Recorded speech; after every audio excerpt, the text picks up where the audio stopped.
Hello, welcome to another module. Oh, hey, you can see up there, but you can't see me. Okay, so this module, I have adjusted our schedule a little because I wanted to devote one whole lecture on talking about our philosophy of teaching. So let's first go to our announcements and things. First of all, I want to tell you all, I know it's really easy to think, oh my gosh, I'm barely holding on, I'm struggling. But you all are doing really great. Like I said in my email this week, our school, my school where I teach 8th grade, had to go virtual on Wednesday, Thursday, and Friday due to an outbreak of COVID in our main office. It was staff, not students. And it was really stressful because we found out Tuesday after school and we had to have everything ready to go virtually to meet with our students Wednesday morning. And so there was a lot of cramming. I have 2 grad classes that I'm taking, and I had due dates in both of those Tuesday night. And I had an emergency staff meeting to go to. So I totally understand when life just goes sideways. Like that's just what 2020 is, right? Like we've just experienced it's always the unexpected that seems to happen. So I just want you all to know that going through, and I do read every single thing you all write. I know I have not been the best at feedback or making comments, but I read some of it out loud to my husband and I smile and I brag on you all a lot. I'm taking Dr. Brian Gogan's Methods in Teaching College Writing course as a requirement for my doctoral program.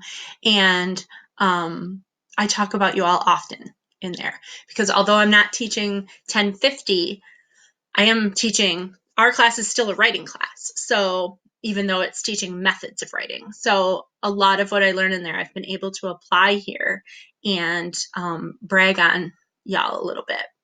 That said, we've kind of hit the halfway point. The first part of this semester has really focused on learning some new things and understanding and being able to apply them.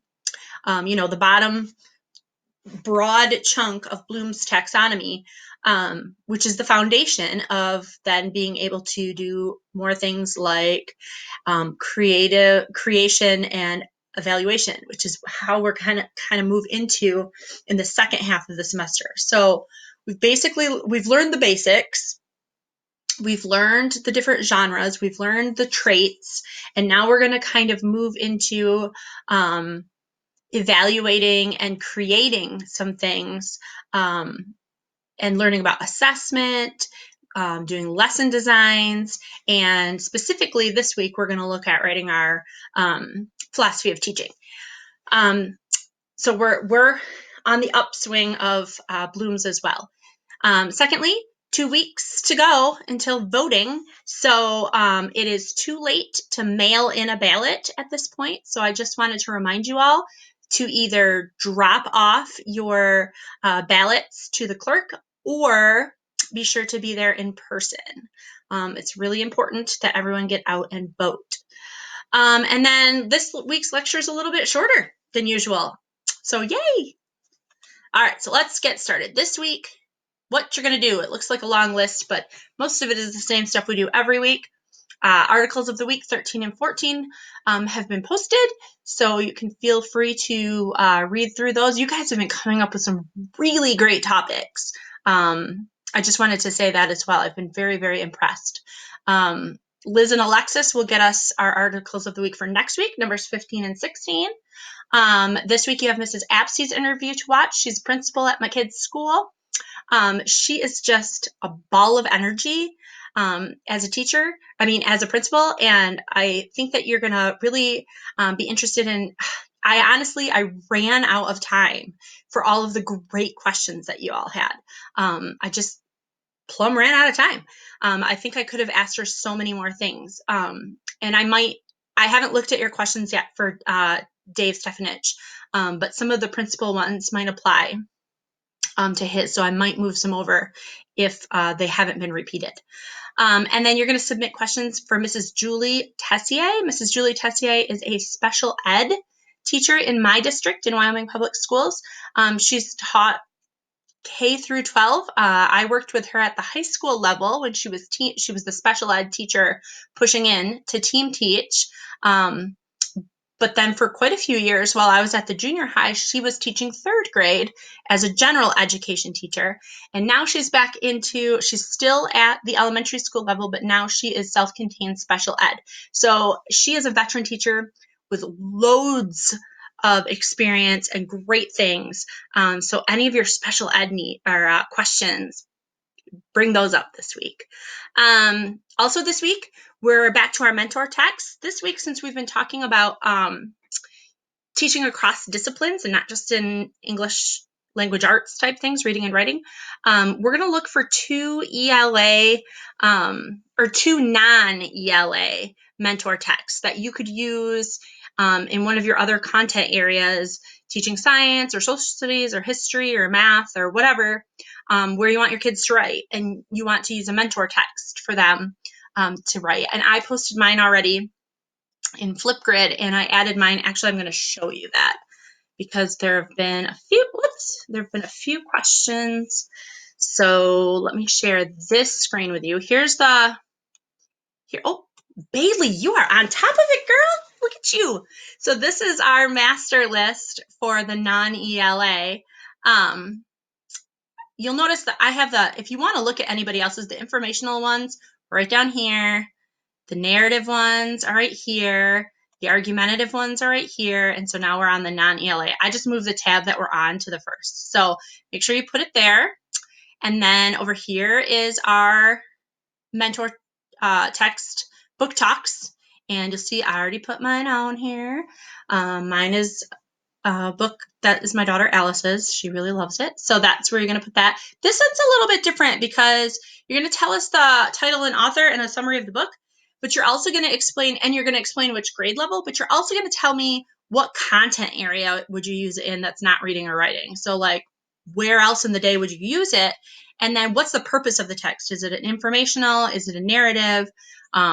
Is it an opinion text? Like, what are you going to have your students reading it? What purpose will you be reading it with your students? And then optionally, you can, suggest some kind of assignment that the kids might do based on that mentor text, a writing assignment. So that's what you're doing there.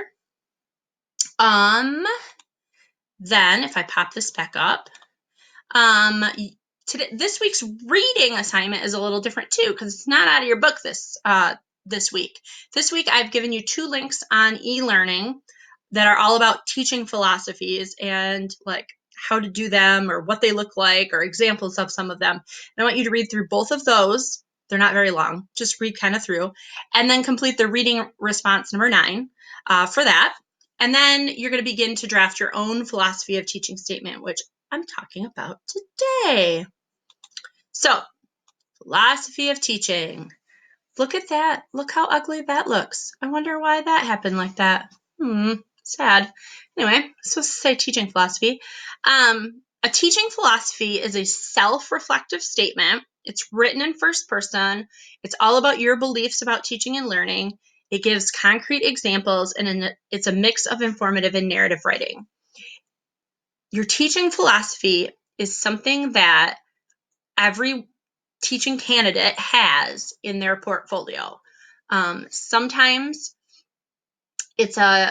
sometimes you'll be asked to submit it along with your resume and cover letter. Almost always you'll be asked about your teaching philosophy at interviews. So if you haven't already started drafting one in another class, and this is your first time, yay! If you have drafted one before in another class, hopefully this class has taught you a few things that you could add to it. So I'm gonna look at, there are five or six questions that you should be answering as you go over it. In fact, I'm gonna show you. This is in the Module 8 in e-learning as well, but this is the philosophy of teaching statement assignment sheet. And it does say that you're all expected to have one. This is what you should be.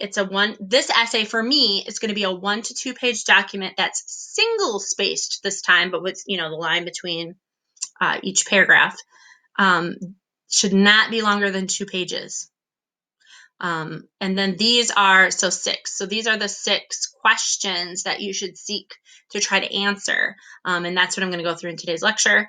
Your audience is that this should be something you could use when you go out on the market to be hired. And then I have a deadline schedule here that we'll go over after I talk more about it. So what does successful learning look like? It's going to be the first, well, it might not be the first. You can order these however you want in your philosophy of teaching, but this is one of the things that you'll want to try to answer is, what does successful learning look like in your opinion? So you can use your experience with kids, and that experience doesn't have to just be you in a classroom, although it could be, but it could be anything from coaching to babysitting, to parenting, to working with kids in any form. What does it look like? What does successful learning look like? And it should be student-centered. So if your philosophy, if in your mind you're not thinking that teaching should be student-centered, you might be in the wrong profession. So the next thing is, what does successful teaching look like? Again, use your own experiences, because concrete examples are a good thing, and try to play up your own strengths with that. And then for successful teaching, think about describing what is the teacher doing and what are the students doing, and what does that environment look like? Oftentimes when we have our teacher evaluations done, there's wording in there that talks about what is the educator doing, what are the students doing, what does the learning environment look like? And there are, there are levels of effectiveness that way. So you want to describe what it looks like when teaching and learning is working together with the environment successfully. What does that look like in your mind? What is your belief? And then what goals do you have for your students? This should be, what does it mean when your students are successful? What kinds of learners are you nurturing? Are you hoping, what kinds of goals would you set? If you're going into a school year teaching 2nd grade, what kinds of things would you want your students to be able to do? What kinds of attitudes and habits do you hope to instill? What kinds of goals do you have? And then what methods do you use to teach? I don't know what each of you has. This is one of those things where if we were in person, we would kind of brainstorm, from based on other classes we've taken, what have we learned about methods of teaching? I don't know if you've had any other methods courses. I don't know if your ed classes have covered any methods type things, or classroom management type things, but those would go in this area. Do you use direct instruction? That's when the teacher is directly teaching a concept. And if you do, how often do you use that, and why? Why would you use direct over, student-led? Do your students would you use collaborative methods? Would you use technology? We've been learning about mentor texts and workshops and notebooks. Those are all methods. So, and I know from reading your responses that some of you are developing some pretty solid beliefs about those things as effective methods. So how would you use those? What would you use, and what would that look like in your classroom? Assessment. We haven't really gotten to assessment yet, so this part may change as we go over assessment, but and your learning or your teaching philosophies, your final isn't due until the very end, until December 16th. So if you don't get this in the first draft, you can always add it later. But how do you assess learning and growth in your classroom? How do you know if kids are learning and improving? What sorts of formal and informal assessing do you believe in doing, and would you implement in your classroom?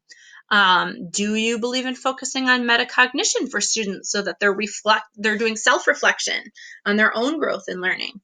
And like I said, when we get to the assessment module, you will be learning about this, and you'll actually be doing a sample of student writing assessment where I give you student writing and you assess it. So this might develop after that project. So if you don't get it in your first draft, that's okay. How do you plan to continue to grow as an educator?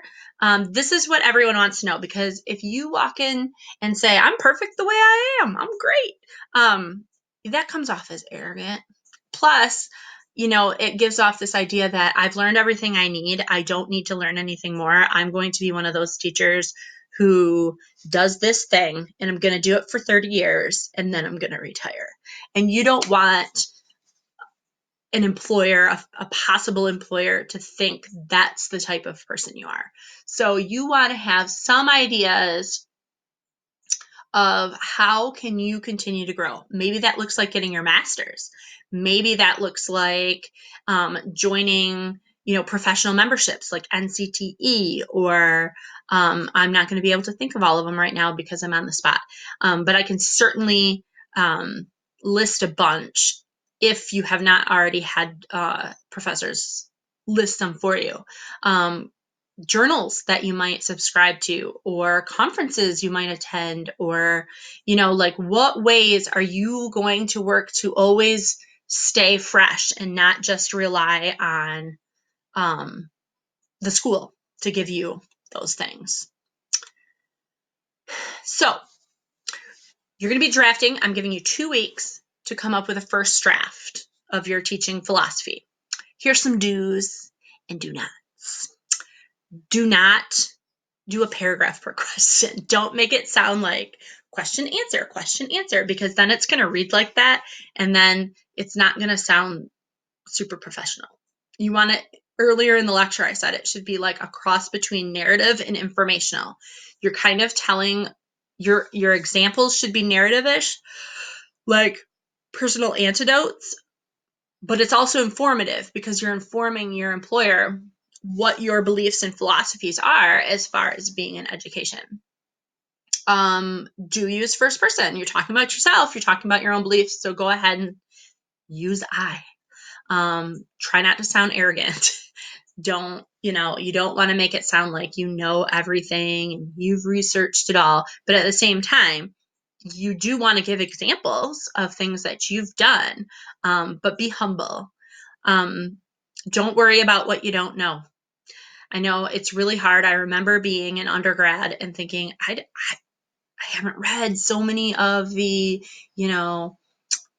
pedagogical geniuses or whatever people say. I haven't read Pablo Freire. I don't know this, that, or the other. It's okay. Go with what you do know. Play up what you do know. Play up the things that you do have experience with, and it's totally fine to name drop other professionals, especially those have been published. If you know a lot about the Lucy Calkins curriculum and you like it, say that. Say that you would model your own writing and reading workshops after Lucy Calkins. If you don't worry about it. You'll learn more, and by the time you go out in the world to get a job, you will have been able to take this document and change it as you grow into your educator persona. So let's review. You have articles of the week to respond to. Liz and Alexis have the extra added bonus of getting us articles for next week, 15 and 16. Mrs. Apsey's interview, watch it, do the response. Questions for Mrs. Tessier. Mentor texts. I'm really excited to see these mentor texts. Also, I love watching your book talks. They make me happy. And then take a look for your drafting. I would do the reading and looking at the teaching philosophies first, those 2 links and your reading response before you try to start typing a draft or handwriting a draft, because I think that they will give you some good tips on things that you can do in there. So I think that is it for this week. Please reach out to me if you have questions or issues. I like to think that I am fairly approachable. And remember, I'm a student too, so I am feeling the heavy crunch, and I'm a parent and I'm teaching full-time 8th grade. So it's all, I get it. I get having an overwhelming schedule and due dates and trying to figure it all out. So please let me know if you need help. And I will be back here next week. And we will start talking about some other things. So happy last week of October. Happy Halloween to those of you who enjoy doing that, and happy writing.